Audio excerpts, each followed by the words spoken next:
Well, fabulous semi last night. The match wasn't too bad either. Bigger news from Newcastle though, really, isn't it?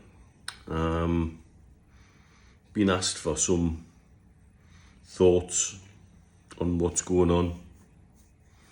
And the news, obviously, that Amanda and Maydad are stepping away. I've seen what Steve had to say this morning and couldn't agree more. This was always going to happen. Always going to happen. To keep up with that 10%, by gosh, the more that we need and want to pump into the club, the more difficult it would be for Amanda and Maydad to keep that up. That's what's seen their share diluted to the point it has been. But it's more than that. And I think what we need to do is appreciate that this was always going to happen. It always was part of the plan. If I was pushed, and I know you're going to push us, I'd say maybe a little bit ahead of plan. But we are ahead of plan. Champions League so quickly, etc., etc. We're in a point with the way the PSR's been of late and other things where it's not a position where you can learn on the job.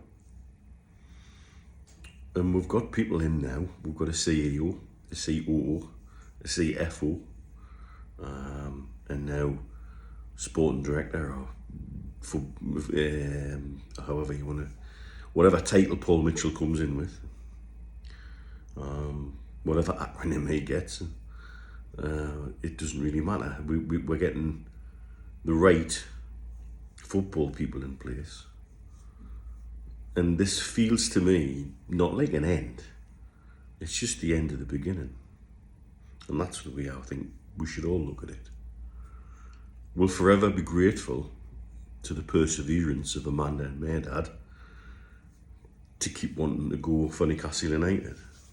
We should be forever grateful that during the dark days where everybody assumed everything was over, they kept Piff at the table. And having had the privilege of spending some time with Amanda online and meeting her finally personally as well, it's very hard not to be enthused by and inspired by the enthusiasm for Newcastle United she oozed. And it was something that come across very clearly that this was something they wanted to happen. They wanted the club into the hands of the right custodians and to be part of that transformation and transition. They very much have been. Have they reached the end of what they feel they can do for the club? Maybe. We just have to wait really until there's an official statement. And we're going to speculate all we like. It really doesn't matter. Going forward though, I think we're going to see the next stage of the plan and different people involved. Different people are going to sit down with the Premier League, with other clubs. Perhaps the less cosy and cuddly face of Newcastle United will reveal itself going forward. It's quite clear anybody coming in to do some of the roles that Amanda and Maydad have been doing will do it in their own way, and I'm quite sure it will be very, very different.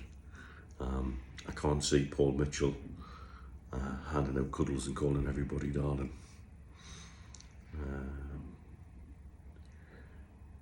But this is what we've got to remember, is that this transition into the next phase was always going to happen, and it wasn't necessarily going to involve Amanda and Maydad, who will, I'm sure, always have a permanent place at the club if they wanted it. They will always have a permanent seat in the director's box if they wanted it. And I'm sure they'll want to see the rise of the club. But I think we're going to see a slightly different edge to Newcastle United going forward. And I think that's what we need. Perhaps it's time to go for it. Perhaps PIF have decided it's time to put the hammer down and look at things in a slightly different way strategically. One thing's for sure is they don't like being second best. and they want to be the best. They've made that claim very publicly. So I don't think the removal of Amanda and Ahmedad from the equation will make any difference to the mindset of PIF and where they want to take Newcastle United in world football.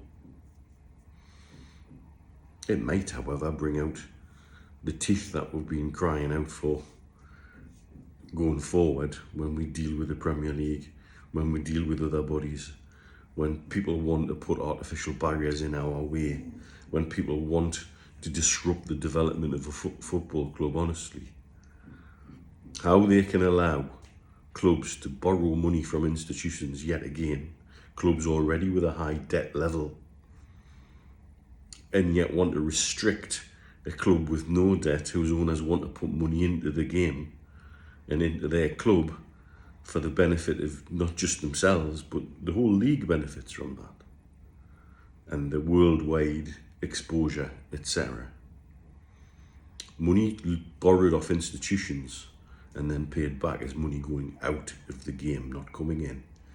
Money put in by owners who have wealth comes into the game, and that's what we're being restricted from doing. I think the next couple of weeks are critical, and I think everybody now within Newcastle United will show a game face. Again, an announcement that hasn't even been vaguely leaked. This is wonderful. The sieve-like way that Newcastle United used to treat news like this was quite laughable, really. Nearly everybody knew what was going on by the time it hit the back of the Chronicle.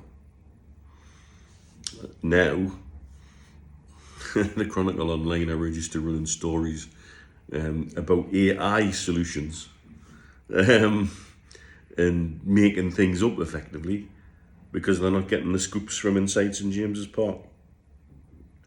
Long may that continue. I think we're going to see this time, I suspect from here, it will be more revolution than evolution. And this part of me is excited for what the future potentially brings. Yes, very sad to see Ahmedad and Amanda disappear from the day-to-day Newcastle United. But that's a personal opinion. Because like I said, the minute you are touched by Amanda in particular's enthusiasm for Newcastle United, it's very hard to shift those feelings, and very hard to think of Newcastle United without that in and around it day in, day out. In spirit it always will be, I'm quite sure. Yeah, here's to the next phase. That roller coaster, it's just got a little bit higher. Cheers lads and lasses.